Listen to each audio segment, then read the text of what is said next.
Welcome to my channel. Subscribe, listen, and enjoy my stories every day. The day was unusually warm for spring, the kind that hinted at a storm brewing just beyond the horizon. I was lounging on the porch, a book forgotten in my lap, when the sound of tires on gravel snapped me back to reality. It was Mom, her arrival unexpected but not unwelcome. She stepped out of her old, reliable sedan with a speed that belied her years, her face pinched with concern that didn't match the bright floral pattern of her dress. Before I could manage a proper greeting, she was on the porch, pulling me into a hug that felt a bit too tight, too fraught with unspoken words. "Mom, what's the rush? Is everything okay?" I asked as we settled into the wicker chairs, the old ones that Dad and I had refurbished last summer. She hesitated, her hands wringing the strap of her purse with an intensity that made the leather creak. "Son, I know it's none of my business," she began, her voice a tremulous mix of apology and firmness, "but your wife, Clara, she's been seen around town with Malcolm, your father's old golf buddy. There's talk, honey." The word struck like a physical blow. Clara and Malcolm? It didn't make sense. They barely knew each other, or so I thought. "Mom, are you sure? Clara's been busy with work, she hasn't mentioned." Mom's eyes met mine, and I saw the reluctance there. "I wouldn't have brought it up if I wasn't worried. There's something odd about their meetings, secretive almost. And it's not just me, others have noticed it too." A lump formed in my throat. Clara's recent late nights and unexplained absences flashed through my mind like warning lights. I had brushed them off, attributing them to her new job and its demands. But now, seated with doubt, those absences took on a sinister hue. "I appreciate you telling me, Mom. I need to think about this," I managed to say, though my voice sounded distant, even to my own ears. Mom reached across and squeezed my hand. "I'm here, okay? Whatever you need." As she busied herself in the kitchen, making more coffee than either of us could drink, I tried to process the revelation. The trust one had in Clara wavered, morphing into suspicion with each passing moment. I couldn't just sit and wonder, I needed answers. That night, after a dinner where every glance and touch from Clara felt loaded with potential deceit, I made up my mind. I'd follow her tomorrow, see for myself what was really going on. The thought of spying on my own wife twisted my gut, but the seeds of doubt Mom had planted grew into gnarled vines of suspicion that I couldn't ignore. Sleep was elusive that night. I tossed and turned, haunted by images of Clara laughing with Malcolm, their intimacy a sharp betrayal. By dawn, I was resolute. Today, I would learn the truth. The sun was just peering over the horizon when I heard Clara's quiet footsteps downstairs. Slipping out of bed, I watched from the window as she drove away. My heart pounded as I followed at a distance, the familiar streets looking alien, tinged with the hue of deception. Clara's destination was a quaint house on the outskirts of town, one I didn't recognize. As she parked and approached the door, my breath caught. Waiting there was Malcolm, and his greeting was anything but platonic, a kiss, warm and lingering. My grip on the steering wheel tightened until my knuckles turned white. This wasn't just a friendly visit. The door closed behind them, hiding whatever betrayal lay beyond its threshold. In that moment, everything changed. The trust one held for Clara shattered completely, replaced by a cold resolve. Whatever happened next, I couldn't stand idly by. I needed to confront this betrayal, no matter the outcome. As I stepped out of the car, the distant rumble of thunder echoed my turmoil. The storm was breaking, and so was I. The door closes with a soft click that reverberates through me like a gunshot. Heart hammering, I approach the quaint house, each step heavy with the weight of the unknown. As I near the porch, faint sounds filter through the thick door, laughter, the clinking of glasses. Normal sounds that should signify nothing more sinister than a friendly gathering, yet each one twists the knife of betrayal deeper. I pause by the window, peering through the sheer curtains. Clara is there, more relaxed than I've seen her in weeks, laughing at something Malcolm says. There's a third person I can't quite see, they're back to me, but their presence sends a fresh wave of suspicion through me. Drawing a deep breath, I circle to the back of the house, looking for another way in, another perspective. The garden is lush, flowers blooming with the promise of spring, oblivious to the deceit unfolding just beyond them. I find the back door slightly ajar, an invitation, or perhaps a trap. I push it open, the hinges whispering secrets. Inside, the voices become clearer, the third one now discernible as a woman's. Not just any woman, Aunt Lydia, my father's sister, a constant in my life, always ready with advice and a warm smile. What was she doing here, in this nest of lies? I step into the hallway, my presence still unnoticed. The voices draw me towards the living room, a discussion in progress. Just think it needs more time, Malcolm, Clara is saying, her voice tinged with frustration. Malcolm, silver-haired and usually so jovial at our family gatherings, looks serious. I know, Clara. But we're running out of time. We need to make a decision soon. Aunt Lydia's voice cuts in, sharp and businesslike. The risk is too high right now. We can't rush this. Think about the consequences if we're exposed. I can't hold back any longer. Exposed? What's going on here? I demand, stepping into the room, eyes darting from face to face, each familiar yet suddenly alien. The room falls silent, 3 pairs of eyes fixed on me. Clara's face crumples, a mixture of shock and guilt, while Aunt Lydia stands, composed as ever, her gaze assessing. Jack, it's not what you think, Clara starts, her voice trembling. Please, let us explain. Malcolm steps forward, his expression one of regret. Jack, you weren't supposed to find out like this. We're sorry. But this, he gestures around, isn't about an affair. Not an affair. I laugh bitterly. I saw you kissing my wife, Malcolm. What would you call it? It's a cover, Jack, Aunt Lydia interjects firmly. We're working on something sensitive. Something that could benefit us all, but it's dangerous, and secrecy is paramount. My confusion mounts, anger mingling with a reluctant curiosity. Secrecy? For what? What are you all hiding? Clara takes a step towards me, her eyes pleading. Jack, I love you. This has nothing to do with our marriage. We're trying to expose a corruption scheme in the city council. Malcolm's company is involved, and we needed a way to gather information without raising suspicions. My late nights, the meetings, it was all part of the investigation. Your father, Malcolm adds, he suspected something before he passed. He asked me to look into it. We didn't want to worry you unless we were sure. Stunned, I sink into a chair, the pieces falling into place yet leaving so many questions unanswered. So, this is what Dad was worried about.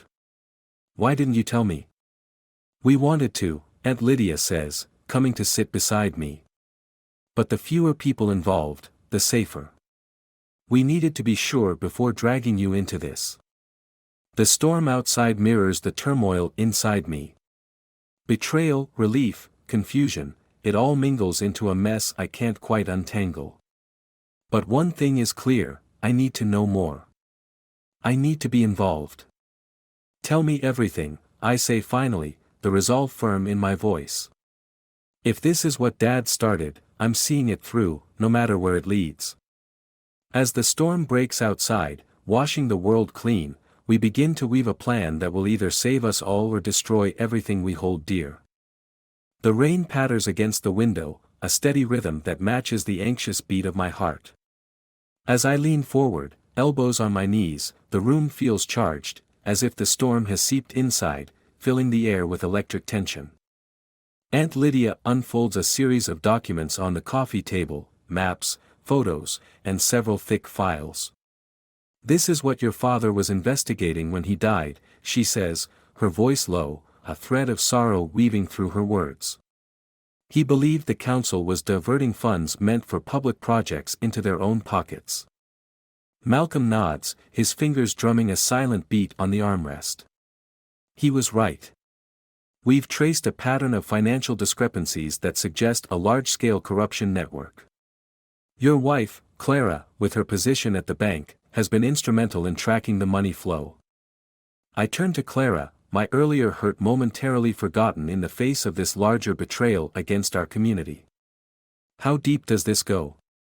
She sighs, the weight of her role etched deeply in her eyes. It's extensive. We're talking about millions of dollars, Jack. Money that should have gone to schools, hospitals. It's heartbreaking. The gravity of their task, of what Dad had been so close to exposing, finally hits me. It's not just about clearing his name or revealing the truth, it's about justice, about protecting what's left of the integrity of our town. So, what's our next step? I ask, ready to take action, to dive into this head first. Malcolm leans forward, his gaze intent. We need to gather irrefutable evidence. I believe the council is meeting tomorrow night to discuss the allocation of the new budget. It's the perfect time to catch them in the act. Clara pulls up a digital map on her laptop, pointing to a small building on the outskirts of town. The meeting is here. I've managed to get access to the security system, we'll be able to record everything. Aunt Lydia distributes roles with a calm efficiency. Jack, you and I will be on lookout. Malcolm, you'll handle the tech setup. Clara, you're our inside person. If anything goes wrong, we abort immediately. The plan is risky, the stakes high. As night deepens and the storm clears, leaving a silence that feels both ominous and promising, we prepare to step into the darkness. The night of the council meeting is cloudless, the moon a thin crescent in the sky. We're cloaked in shadows as we approach the designated building, the quiet belying the chaos of our mission. Malcolm sets up the recording equipment in a van parked a safe distance away, while Clara heads inside, a hidden camera tucked into her jacket. Aunt Lydia and I find cover behind some thick bushes, our eyes glued to the entrances. Minutes stretch into hours. The tension is palpable, every shadow that moves, every light that flickers a potential sign of danger. Suddenly, Clara's voice crackles through the walkie-talkie. They're starting. I have visuals and audio. It's recording. From our hiding place, Aunt Lydia and I watch as one after another, council members arrive, their faces familiar from town meetings and newspaper photos. The casual way they greet each other, the laughter, it all seems so ordinary, yet we know the truth hidden behind their cordial masks. Malcolm whispers into the walkie-talkie, signal is clear. Audio and video are clean. Everything is going according to plan until a sudden noise, a car door slamming too loudly, ripples through the quiet. I stiffen, scanning the area. A lone figure approaches the building, not from the direction of the meeting but from the shadows to the side. It's not one of ours. Heads up, we have an unexpected guest, I hiss into the walkie-talkie. The figure moves with a purposeful stride, unaware of our presence. As he steps into the moonlight, my breath catches. It's Mayor Johnson, not scheduled to be here, his arrival unplanned and potentially disastrous. Clara's urgent whisper breaks through the tension. Jack, he's heading for the main hall. He'll blow my cover. Without a second thought, I move. Racing for my cover, I head straight for the mayor, my heart pounding in my ears. Mayor Johnson. I call out, my voice steadied despite the adrenaline coursing through me. He turns, surprise etched across his features. Jack. What are you doing here? I think fast, the lie forming swiftly. I was looking for Malcolm. We have a plumbing emergency at the golf club. I thought he might be here. Suspicion flickers in his eyes, but I hold his gaze, willing him to believe me. Finally, he nods, albeit reluctantly. All right, I haven't seen him, but tell him to call me tomorrow. We can't have a mess before the big tournament. Relief floods through me as he walks away, his presence a near miss. I return to my post, heart still racing. Crisis averted, I whisper into the walkie-talkie, and Aunt Lydia's quiet chuckle is full of relief. As the night wears on, we gather everything we need. By the time dawn breaks, painting the sky with strokes of pink and gold, we have more than just hope, we have evidence. We retreat as quietly as we came, the promise of justice carrying us home. The early morning light casts long shadows on the pavement as we quietly make our way back to Malcolm's van, each step weighed down by the gravity of what we've just uncovered. Inside, we huddle around the monitors, replaying the recordings. The clarity of the corruption laid bare in those files is damning: agreements to divert funds, laughter over padded contracts, casual discussions of kickbacks. It's all there, every illicit deal recorded in stark, undeniable detail.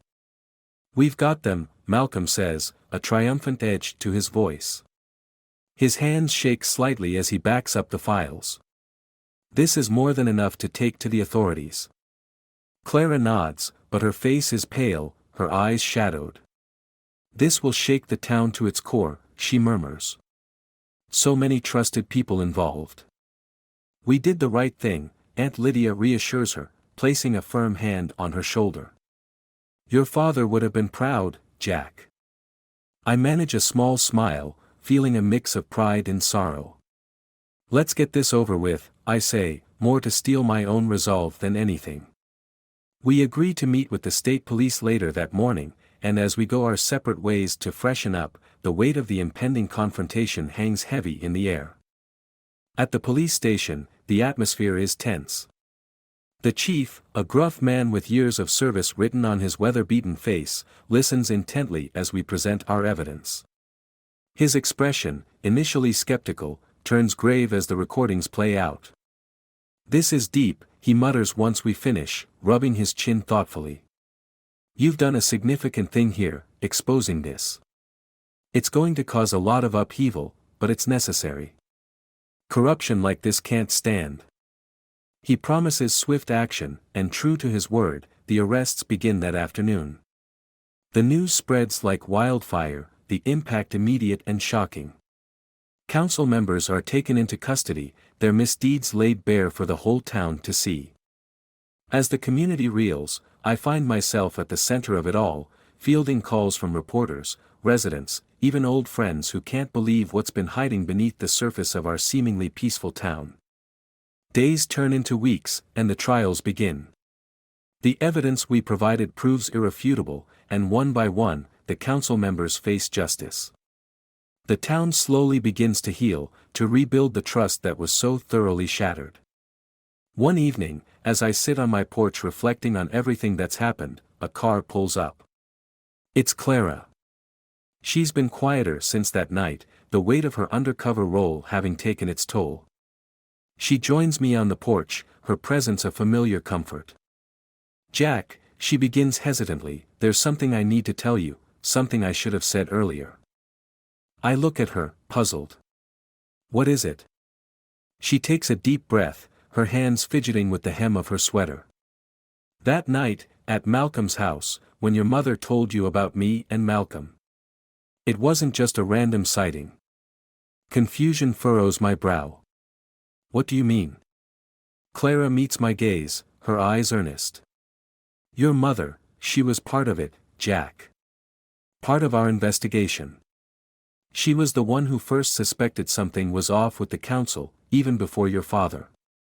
She wanted to protect you, to keep you out of it, but she also knew you needed a push to see what was happening." Stunned, I reel back. "Mom. She knew all along. Why didn't she just tell me?" "She thought you might try to stop us, or worse, get hurt trying to help without knowing everything first. She chose her moment to tell you, to get you involved at the right time. The pieces fall into place, a mosaic of motives and actions that finally make sense. My mother's concern, her cryptic warnings, the strange timings, she'd been orchestrating my entry into the investigation from behind the scenes. I don't know what to say," I admit, the revelation turning much of my past anger into awe. Clara reaches out, her hand warm in mine. She did it for you, for all of us. To make things right. As I absorb this new truth, I can't help but laugh softly, the sound mingling with the evening breeze. Mom, the secret investigator, I say, shaking my head in disbelief. Yeah, Clara smiles, her eyes reflecting a mix of relief and love. She really is something, isn't she? The laughter that follows is liberating, a release of all the tension and darkness of the past weeks. As the sun sets, casting a golden glow over the porch, I feel a profound gratitude for my family, both the one I was born into and the one I chose. Together, we've weathered a storm and emerged stronger, ready to rebuild on a foundation of truth and justice. And as night falls, I know that whatever comes next, we'll face it together.